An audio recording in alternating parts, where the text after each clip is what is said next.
कसं झालं माहितीये का, सिव्हिल इंजिनिअरिंगला प्रत्येक जण म्हणून ठेवलेलं आहे की सिव्हिल इंजिनिअरिंग करून काहीच फायदा नाही. सिव्हिल इंजिनिअरिंगमध्ये बेरोजगार इंजिनियर.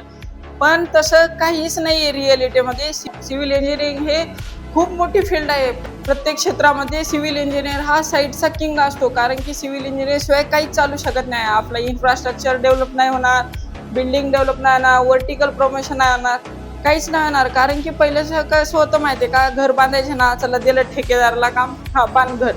पण ते पहिलेचा काळ गेलेला आहे. आता गव्हर्नमेंटचे रूल्स पण असतात, त्याला फॉलो पण करावं लागतं. टेक्निकल स्किलनुसार चालावं लागतं. त्याच्यासाठी स्किल पर्सन असणं खूप गरजेचं आहे. तेच आपण करतो की सिव्हिल इंजिनियर. सिव्हिल इंजिनियरला खूप स्किल आले पाहिजे, जसे की एस्टिमेशन आलं पाहिजे, BBS आलं पाहिजे, असे टेंटेटिव्ह कॅल्क्युलेशन पण करता आले पाहिजे, की अंदाजानुसार पण सांगता आलं पाहिजे क्लायंटला किती बजेट लागेल ऍक्च्युअली आपल्याला. म्हणजे तुम्हाला डील सुद्धा क्रॅक करता आली पाहिजे.